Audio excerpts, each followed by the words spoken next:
Et là, je suis avec Michel Brébion. Bonjour Michel.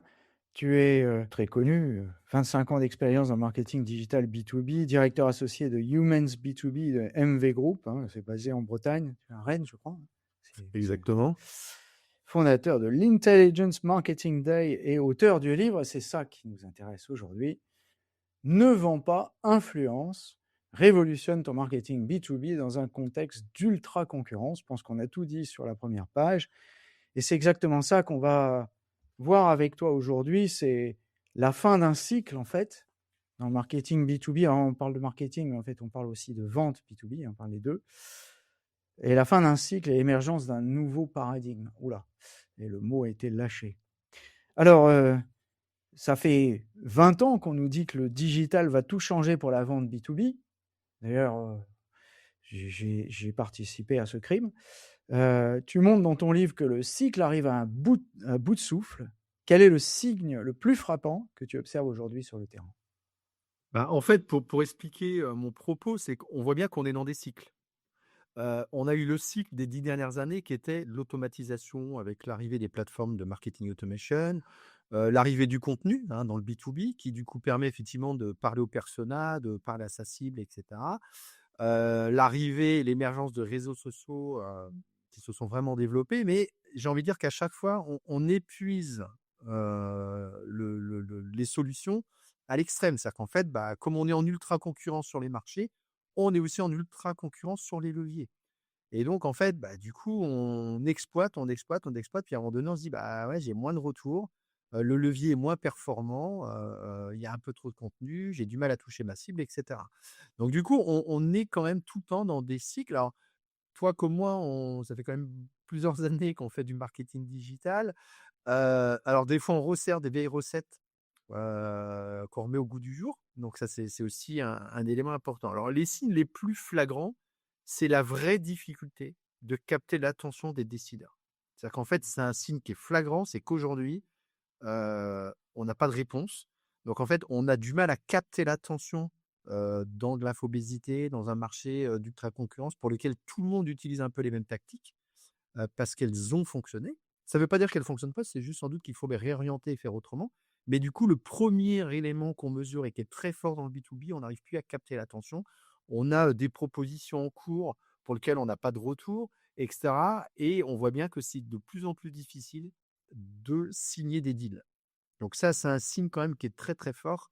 Là, on arrivait globalement à avoir des rendez-vous. Là, globalement, on arrivait à capter l'attention, à interpeller, à rencontrer les décideurs. Alors, tu as eu plusieurs phénomènes en boucle, hein. On a eu, le covid a quand même changé radicalement la manière de pratiquer, les rendez-vous. Toi comme moi, ça va faire, du coup, on va bien comprendre, ça fait 25 ans, 30 ans qu'on fait du business. Mais, nous, on avait des rendez-vous qui duraient, 1 heure, 2 heures. On allait déjeuner des fois avec notre client et on en savait autant sur sa vie perso que sur son modèle économique. Et aujourd'hui, on est, sur des visioconférences qui sont de 20 à 30 minutes. Donc le modèle a complètement changé et la manière de capter des leads avec, l'automation, le contenu et cetera, fonctionne encore, mais on voit bien qu'on est à bout de souffle sur des leviers. On peut être à bout de souffle aussi sur des leviers, d'SEA aussi. Sur, voilà, on a du mal, on va en parler tout à l'heure, hein, voilà, on a du mal effectivement à utiliser la même recette qu'il y a 5 ans. Donc il faut repenser sa manière de pratiquer le digital et le marketing dans un marché qui est en forte évolution. Alors ça, c'est oui, les tarifs des mots-clés, Google qui sont partis dans des sphères, stratosphériques. Mais en même temps, je me souviens avoir travaillé là-dessus, avec, Map Digital à l'époque, qui s'appelait encore Teradata et on arrivait déjà à des tarifs de 20 dollars pour un clic sur, alors à l'époque, c'était pas c'était la DMP. C'était la DMP, voilà, Data Management Platform.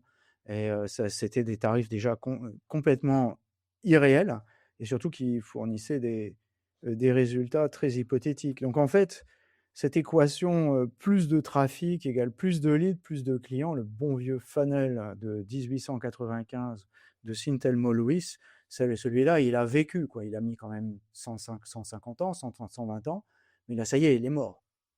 Alors il est mort, on doit, révolutionner sa manière de pratiquer, mais tu as encore dans des entreprises des dirigeants, qui veulent du lead, du lead, du lead. Alors qu'aujourd'hui, globalement, bah, on doit travailler autrement, on doit travailler plus finement et c'est pour ça que les approches d'account-based marketing sur des segments, où on a de la valeur ajoutée, avec des cas clients déjà gagnés, qui permettent d'augmenter sa part de marché, c'est plutôt des bonnes stratégies.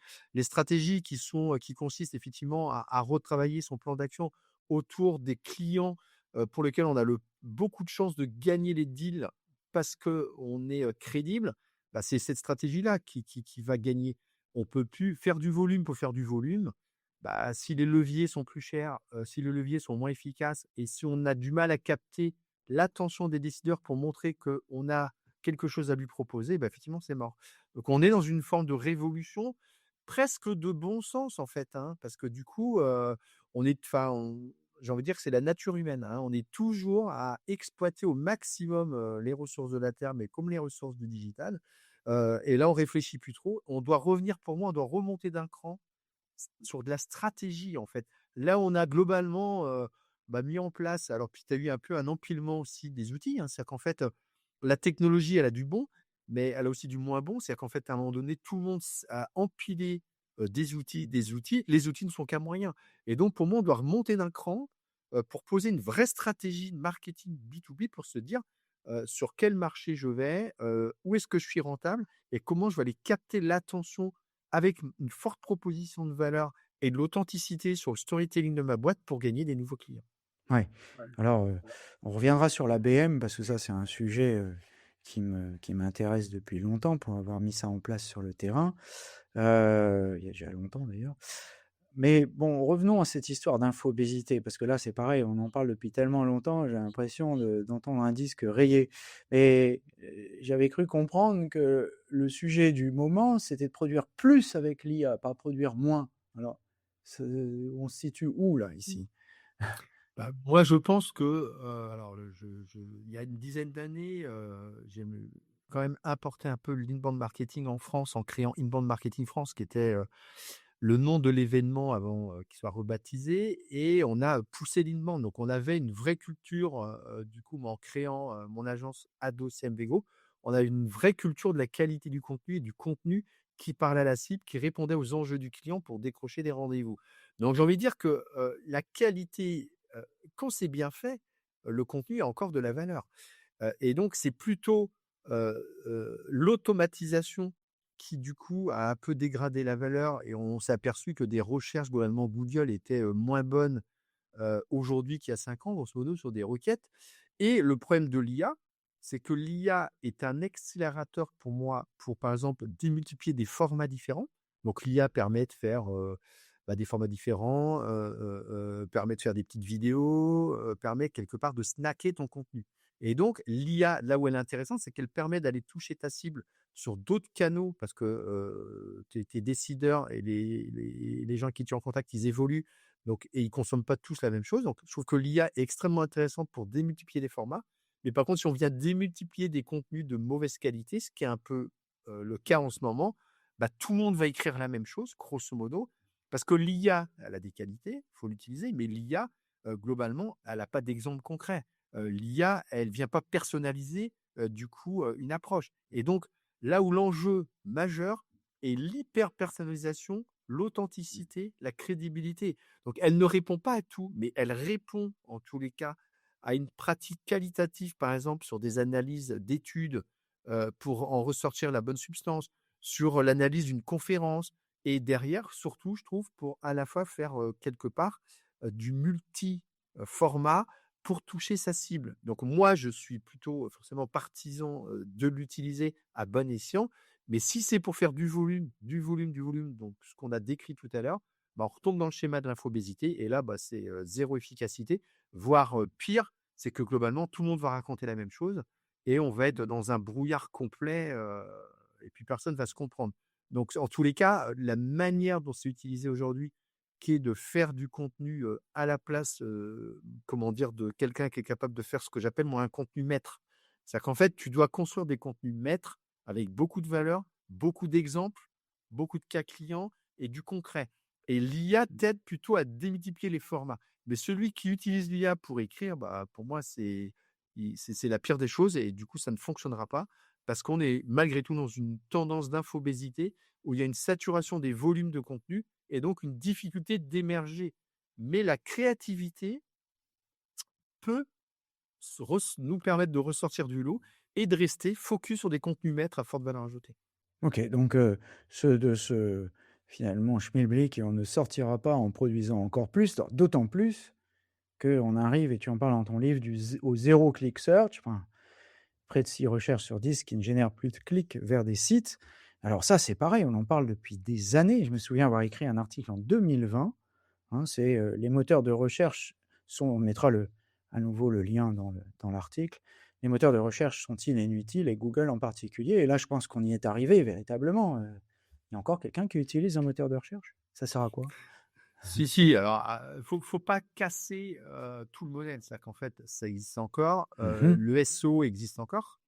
D'ailleurs, tu n'as pas aujourd'hui, de géo, donc pour ceux qui nous écoutent, c'est effectivement le fait d'être, référencé sur, les LLM, comme ChatGPT. Donc il n'y a pas de géo sans un bon SEO et c'est pareil, aujourd'hui, du coup, effectivement, on en parle depuis longtemps. Maintenant, c'est concret. Avec IA Overview, on a effectivement aujourd'hui, véritablement, des réponses qui sont faites par l'IA et qui font qu'on n'a plus besoin d'aller, sur le Mmh. site internet. Donc ça, c'est une vraie révolution. Autant j'ai envie de dire le géo, c'est une révolution, mais on peut se mettre dans le pas du SEO et avoir une stratégie géo, ce que propose du coup, Humans, du coup, au sein d'MV Group.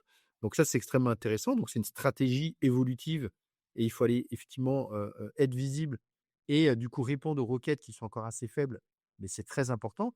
Là, par contre, sur IA Overview, effectivement, la vraie question, c'est comment, aujourd'hui exister avec son site internet à travers du coup, une approche qui est complètement différente des moteurs de réponse.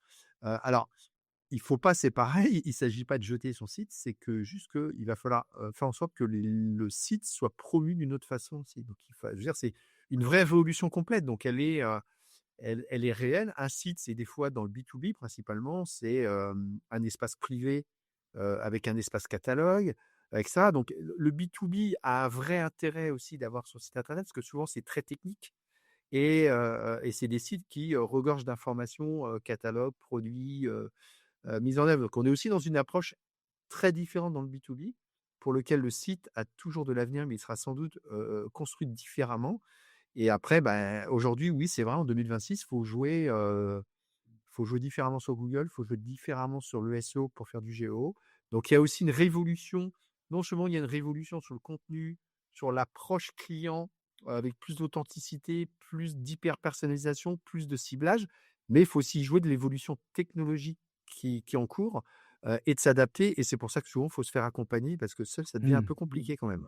Alors, pour ceux qui ne sauraient pas, le Google AI Overviews, donc c'est la partie, je dirais, d'IA générative qui vient se coller sur Google et qui est en cours de déploiement en France seulement maintenant, partiellement, parce que le déploiement est graduel, donc tout le monde ne le voit pas. Voilà et puis, le GEO, c'est l'équivalent sur les LLM et là, je dois avouer, je suis un peu sceptique parce que comme on ne clique plus déjà dans les moteurs de recherche et qu'on clique encore moins dans les LLM, heu, pourquoi être, vu finalement? Ça sert à quoi? Si on prend mon contenu et qu'on l'affiche, si on clique pas sur mon site, on revient au problème précédent. Oui, alors le sujet est un peu complexe et on pourra en faire un épisode entier.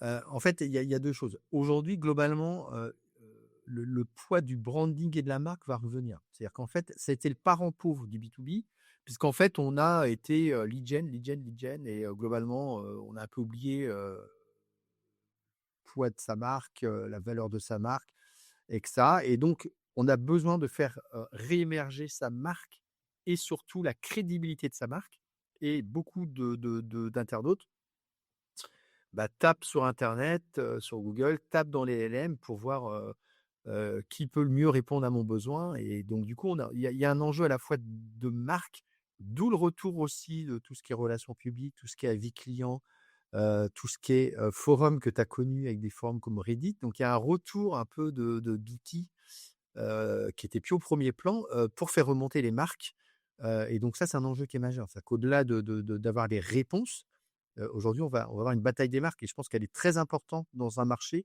où il y a une baisse du coup de l'attention et une difficulté de signer des bons de commande rapidement, bah, l'identification d'une marque forte et de l'équipe qui est derrière et de la qualité de service qui est produite va faire la différence. Bon et on n'est pas forcément tous, sûrs de ce qui va se passer, mais par contre, on a bien compris que c'était la fin d'une ère et donc qu'il y a le nouveau paradigme, qui arrive.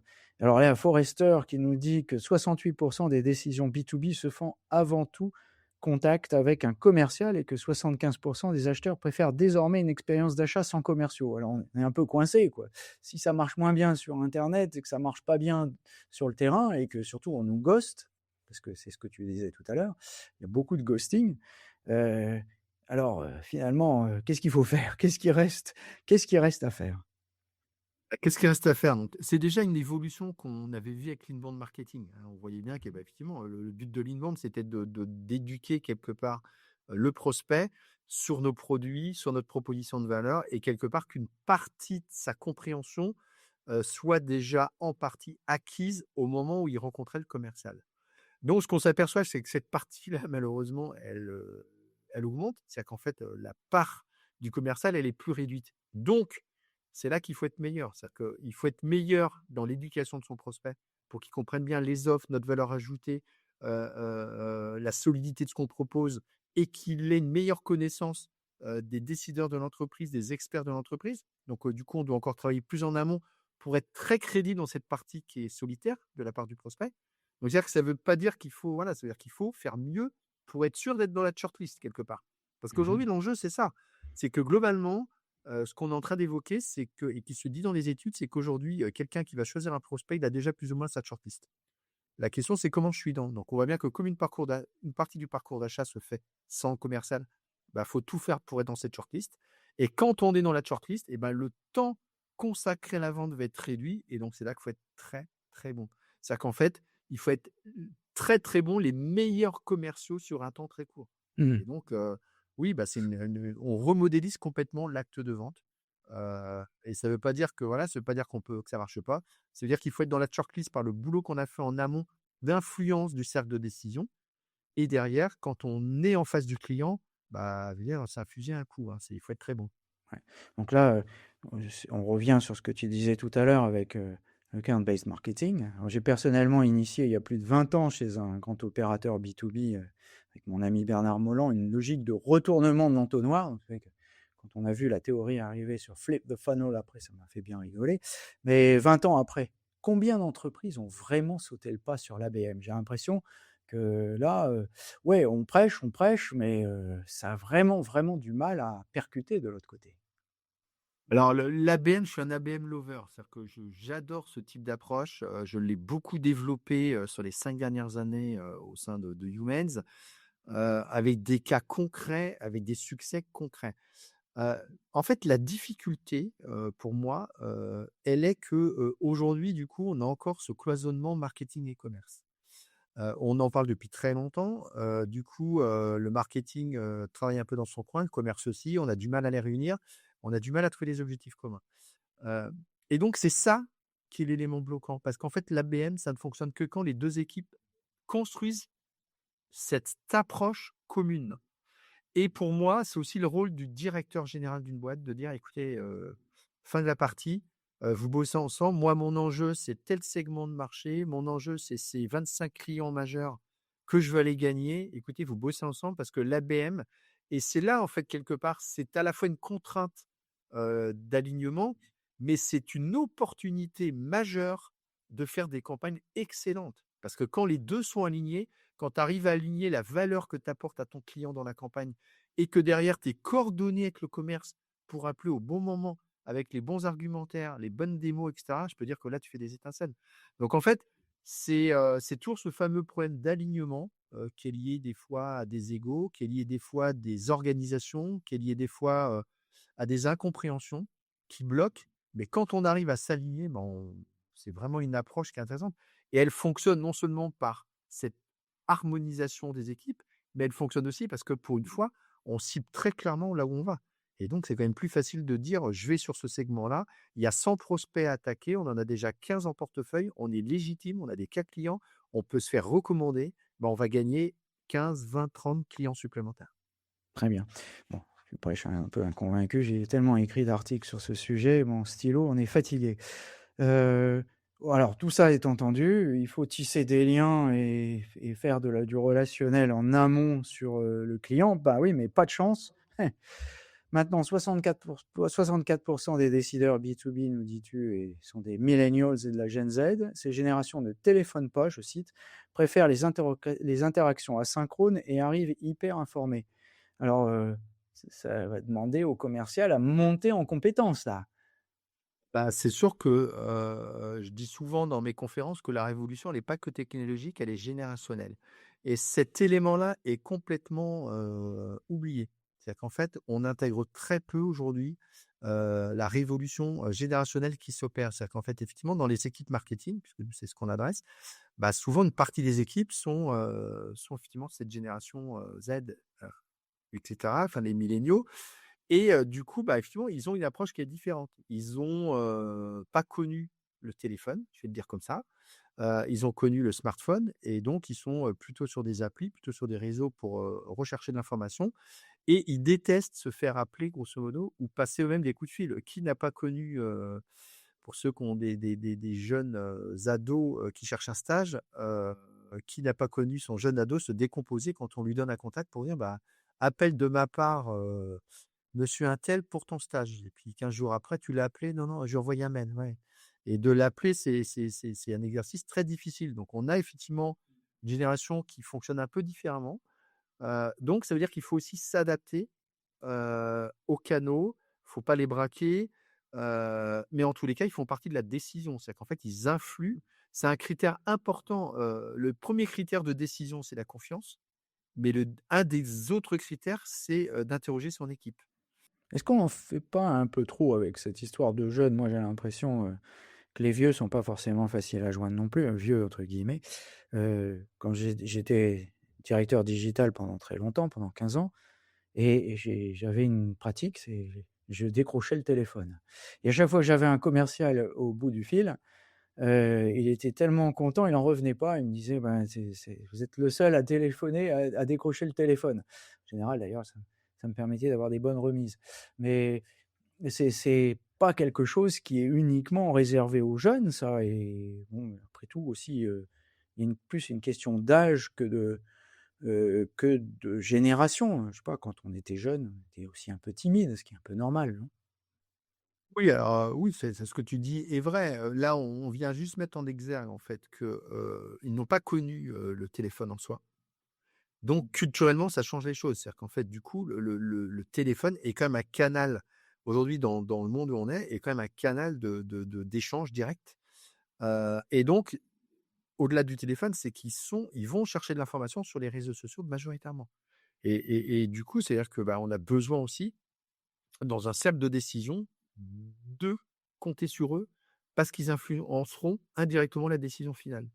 Et donc, l'idée, c'est plutôt de se dire: «Faut pas les oublier». Alors je suis d'accord, on tire un peu le trait et voilà, mais c'est une réalité que leur comportement n'est pas le même. Enfin, la réalité du terrain, c'est que c'est très dur de joindre quelqu'un et d'essayer d'avoir des rendez-vous et ces rendez-vous sont courts et il faut être bon. Mais si c'est juste pour compléter du coup, parce que là, on a été focus téléphone, c'est juste de se dire aussi qu'il y a d'autres critères, hein, qu'on peut développer. C'est que, par exemple, eux, l'ancienneté d'une fonction ou d'une marque, c'est pareil. Ça veut pas dire pour eux que c'est qu'il faut la choisir. C'est que du coup, ils sont prêts à disrupter aussi une approche globale d'un fournisseur qui est fournisseur depuis 30 ans, de quelqu'un qui est expert depuis on évoquait nous, on est expert depuis 25, 30 ans. Bah, eux, c'est pas déterminant chez eux. Donc c'est pas que le téléphone. Là, on mettait en exemple le téléphone, mais c'est aussi une autre approche que dans leur choix, ils vont pouvoir prendre une petite start-up qui démarre, qui a pas d'expérience, là où globalement on aurait plutôt dire: «Bah, j'ai la boîte», tu vois les affichages sur les entreprises, c'est toujours, 35 ans d'expérience, 100 ans et Mmh. cetera. Eux, c'est pas un critère. Donc en fait, voilà, il y a d'autres éléments qui montrent qu'il faut qu'on ait une approche différente pour cette génération-là. Et ils ont peut-être pas tort d'ailleurs, effectivement, avoir 40 ans d'expérience n'est pas forcément une bonne chose. Les cycles de vente se sont allongés de 25 en 2023, tu nous dis jusqu'à 4,4 mois dans le SaaS, ce qui est beaucoup quoi, dans le SaaS. ça devrait aller vite. Parfois 18 mois pour des projets stratégiques. Alors bon, les très grands projets complexes, là, on n'en parle même pas, déjà que ça prenait 1 an, 2 ans. Alors, 6 à 10 décideurs impliqués par achat, mais alors comment une PME, une ETI peut s'en tirer avec, il faut des ressources mammoutéennes pour faire de l'ABM avec ça? Alors oui et non, parce qu'en fait, je pense qu'il faut avancer par étapes. C'est-à-dire qu'en fait, ce qui est important, c'est déjà d'en faire et de se dire: «Je vais attaquer mon premier marché», donc on a besoin de tout lancer en même temps et dans ce premier marché, ce qu'on est en train de se dire, c'est qu'il faut une approche de cercle de décision que j'appelle moi cercle d'influence. C'est-à-dire qu'en fait, la décision aujourd'hui, elle est prise par 6 à 10 personnes et donc si la facilité pour les commerciaux, c'est de s'adresser toujours à la même personne, qu'ils connaissent bien, qui est leur persona idéal et donc bah, ils sont en contact avec, à part que ces personnes, aujourd'hui, ne décident pas seules. Il y a plus de décideur unique et donc c'est juste de dire: «On a besoin d'influencer l'ensemble du cercle de décision pour remporter un marché». Premier point. Deuxième point, oui, le cycle de vente, il tend à s'allonger. On va pas se mentir, plus la conjoncture est difficile, plus il tend à s'allonger. Donc, la conjoncture ne favorise pas un cycle court. Mmh. Et par contre, ce qui change, ça veut dire qu'aujourd'hui, comme on parle d'un côté de cercle de décision influencé, de l'autre côté d'un parcours d'achat qui est plus long, eh ben, il faut influencer ce parcours d'achat pendant toute la durée du cycle. C'est-à-dire qu'en fait, là où on faisait un petit peu, une campagne en disant: «Bah, voilà, j'ai lancé une partie de prospection sur des comptes, ça doit se signer, ça ne se signe pas». Donc on lance une campagne, mais on continue à être en contact avec ses prospects sur des salons, sur des contenus à forte valeur ajoutée qu'on envoie entre-temps. Ça, on doit continuer pendant 18 mois à nourrir ce prospect d'informations pour qu'on continue à nous garder dans la shortlist. Ouais. C'est ça l'enjeu et on élargit le cercle de décision pour se dire que, bah, s'il y a le décideur qui est, le patron de l'entreprise qui va participer à la décision, si vous avez le DAF et cetera, bah, je dois aussi à un moment donné être en contact avec eux pour qu'ils apprécient ma valeur ajoutée et qu'ils me crédibilisent pour être choisi demain. C'est ça qu'on évoque. Bien, bah, on a compris, le contexte. Alors maintenant, on va revenir, à ton livre «Ne vends pas, influence», donc on va partir sur la troisième partie. L'influence peut-elle sauver le marketing et la vente B2B? Alors, tout d'abord, une chose, un constat qui s'impose, hein, sur LinkedIn, on voit aujourd'hui des stars du selfie, hein, qui cartonnent avec des contenus lifestyle et motivationnels. J'en connais même une qui est devenue experte du, call center et qui n'y a jamais foutu les pieds. C'est quand même très, très fort donc heu, ces gens-là détrônent des experts, finalement, avoir 30 ans d'expérience dans le domaine du marketing ne sert plus à grand chose, et elles sont plutôt experts des algorithmes et du contournement de ces algorithmes. Alors, est-ce que l'influence B2B est en train de se faire absorber par les codes du B2C et est-ce une bonne ou une mauvaise nouvelle? Ah, déjà, alors dans ce que tu évoques, il y a le côté buzz. Les réseaux sociaux permettent effectivement, à un inconnu de devenir connu, et peut effectivement, faire devenir presque une vedette sur les réseaux sociaux, avec derrière effectivement des fois dans des cas, la valeur ajoutée, puis des fois, bah, il y en a pas. Alors c'est toute la magie des réseaux sociaux. Bien, pas bien, bah, c'est le côté buzz. Après, quand on est en B2B, on est dans du sérieux. On est sur des enjeux forts, peut y avoir des investissements importants. On est sur des enjeux technologiques, techniques. Donc si tu veux, rapidement, si c'est que du buzz, c'est démasqué. Donc, en fait, bah, oui, il y a un jeu qui se fait, mais bon, je pense que les acheteurs sont pas dupes, en B2B principalement, c'est du sérieux. Alors, en fait, il y a 2 choses, c'est que dans le livre, tu l'as vu, j'ai essayé de prendre un angle de l'influence qui est différent. C'est en fait comment influencer la vente. Donc c'est qu'est-ce que je peux mettre en place pour justement signer des deals? Comment je peux faire en sorte que, l'équipe de l'entreprise soit connue, que son offre soit connue, que sa marque soit, créditée et cetera. Donc du coup, j'ai parlé d'une influence, revue et corrigée qui est d'influencer la vente. Maintenant, si on parle de l'influence, je dirais en termes de discipline, et bah, de toute façon, le B2C influence de toujours le B2B avec un temps de retard. C'est-à-dire que tout ce qu'on connaît dans le B2C, en e-commerce par exemple et cetera, on voit bien que, bah, ça met du temps, mais le B2B finit par y arriver parce qu'effectivement le B2B pèse moins que le B2C, en poids économique et donc bah, du coup, il y a une influence. Maintenant, c'est pas la même chose. Heu, inverse puisque le B2B représente 75 du PIB quand même. Mais bon, c'est parce qu'on le calcule pas. C'est comme c'est les produits intermédiaires, il y a une erreur de vision là, mais c'est comme ça que c'est comme ça. Bon, il faut faire avec. Le B2B est moins sexy. Et donc en fait, aujourd'hui, le le B2B en termes d'influence, c'est pas le B2C, puisqu'on voit bien que le B2C, c'est en train, d'exploser, je dirais par des influenceurs et influenceuses avec effectivement des choses qui sont fun, avec, du coup des réseaux sociaux aussi adaptés, tels que TikTok et cetera, Instagram, donc on est dans un autre monde. En B2B, c'est du sérieux, c'est-à-dire qu'en fait, on a des influenceurs très crédibles dans des domaines spécifiques, l'immobilier, des fois dans des enjeux techniques et cetera. Et donc là, ce sont des vrais experts qui, à la base, étaient des producteurs de contenu à forte valeur ajoutée dans le domaine, donc qui ont une expertise métier à l'origine et qui ont fait beaucoup de contenu métier et qui, par l'audience qu'ils ont générée, par la valeur qu'ils avaient sur le contenu, revendent cette audience, à des fins, d'influence et à des fins publicitaires. Mais du coup, c'est bien différent. Je trouve l'influence B2B beaucoup plus saine, quelque part que le B2C, parce que c'est sur du contenu à valeur ajoutée, sur des experts, des rédacteurs métiers et donc c'est quand même très différent. Toi, tu vas en avoir dans l'assurance et cetera, donc du coup et effectivement, la qualité de ce qu'ils font leur a permis de construire des audiences et puis aujourd'hui, ils monétisent ces audiences. Mais c'est pas c'est quand même pas tout à fait la même chose et on a la chance avec des leviers comme LinkedIn, qui est quand même un levier du B2B exceptionnel et extraordinaire, qui est au final l'annuaire de les tous les salariés B2B, qu'on peut avoir sont présents sur LinkedIn. Donc effectivement, ça c'est un outil d'une puissance énorme avec en plus des évolutions, sur l'outil qui permettent de mieux comprendre et construire son cercle de décision, qui permettent d'avoir de l'intent data, donc savoir à quel moment il faut contacter du coup, ce fameux décideur, c'est quoi son actu et cetera. Donc non, ça en plus, on a un outil qui favorise fortement l'influence B2B, pour lequel je suis assez fan aussi. OK. Pourtant, on entend, autour de soi, des experts, chevronnés qui ont prouvé sur le terrain maintes et maintes fois qu'ils savaient de quoi ils parlaient, qui se font maintenant doubler par, des gens qui sont moins compétents, mais peut-être plus rigolos, sur LinkedIn. C'est c'est toute la problématique du monde dans lequel on est, hein, du monde qui regarde, plutôt l'image que le fond, hein. La preuve, la vidéo explose, et on dit qu'il y a une forte chute de la lecture. Donc on voit bien qu'on regarde moins le fond, plus la forme. C'est un momentum dans lequel on est. Mais on s'aperçoit aussi que quand tu fais les études, annuelles un petit peu du comportement d'achat, il y a une recherche majeure d'authenticité, il y a une recherche majeure de personnalisation dans les contenus et une recherche majeure de crédibilité.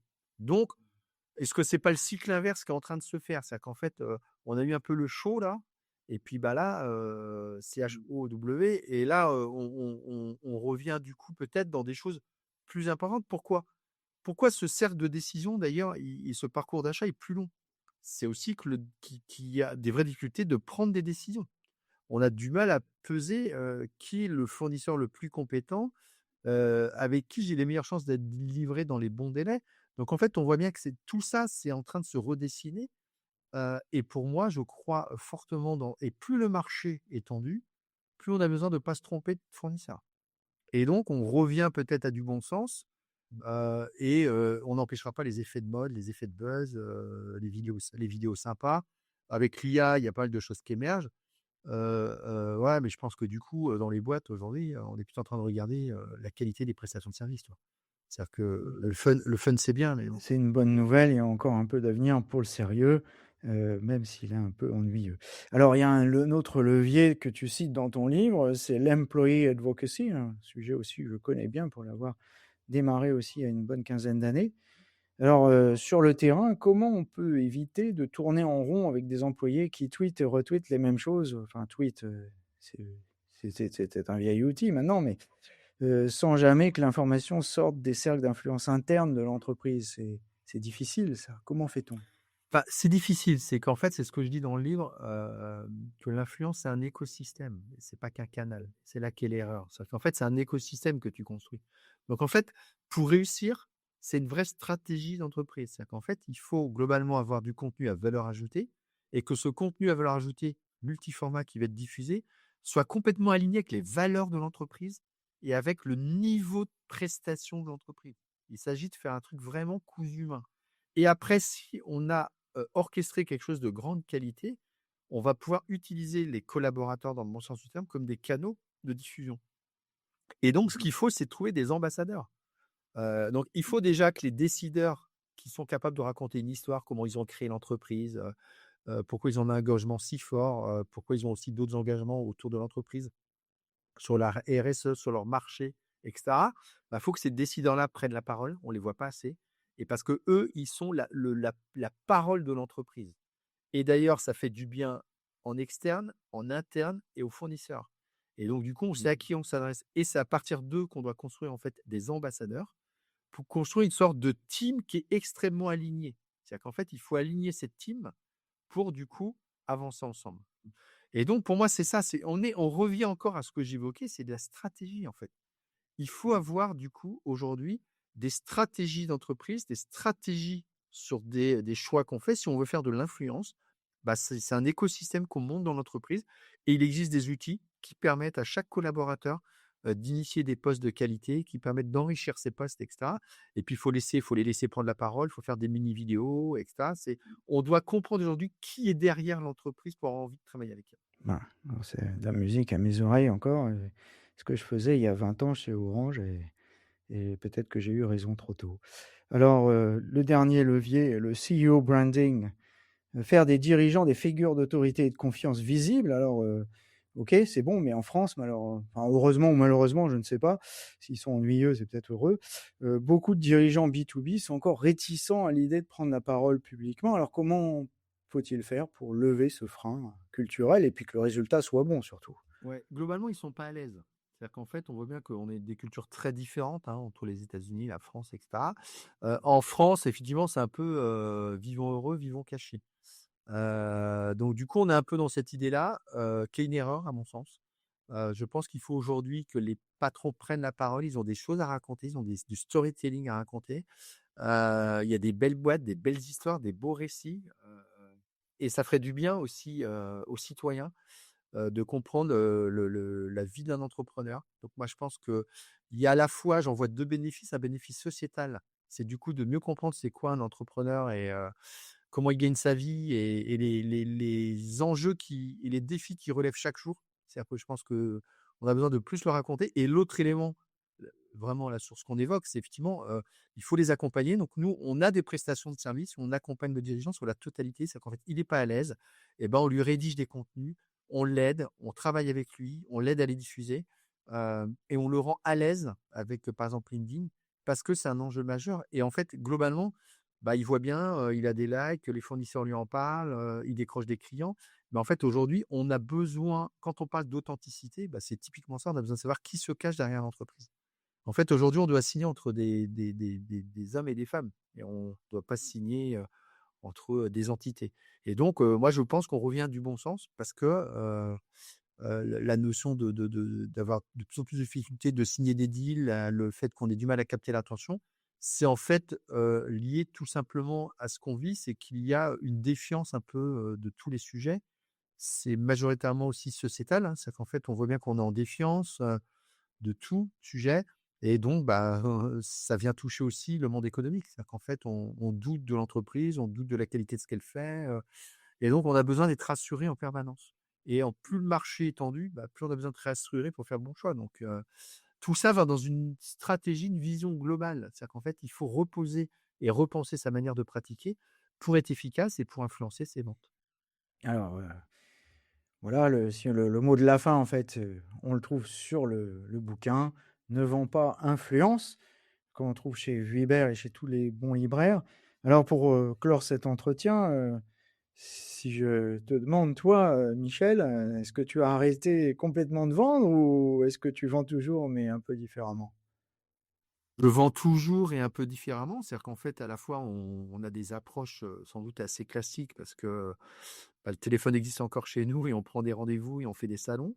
Mais aujourd'hui, on voit qu'on vend beaucoup dans l'influence. Par exemple, quand tu vas à un salon, Quand tu, invites un client, on est organisateur d'Intelligence Marketing Day, qui est aujourd'hui un des premiers événements français en région et qui attire 900 CMO à Rennes le 16 juin et qui sera présent aussi à Lyon le 24 novembre. On voit bien que ce type aussi d'événement qu'on organise est un levier d'influence pour inviter des prospects, des clients, leur faire rencontrer les meilleurs experts et les meilleurs speakers du moment et derrière, ça leur permet aussi de découvrir ce qu'on fait. Donc là, typiquement, l'événementiel est un levier d'influence sur son marché et de crédibilité.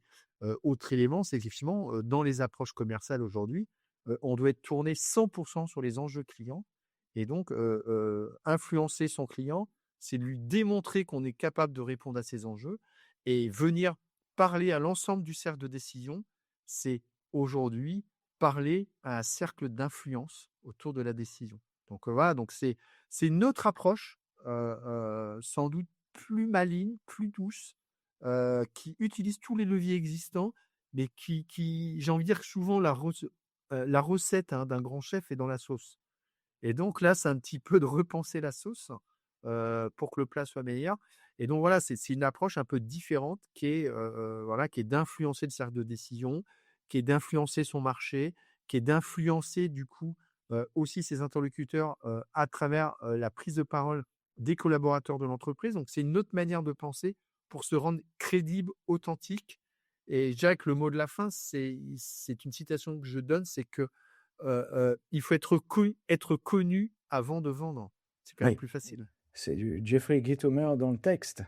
Merci Michel et bonne continuation, bonne vente. Merci à toi Yann. Un grand merci pour l'invitation.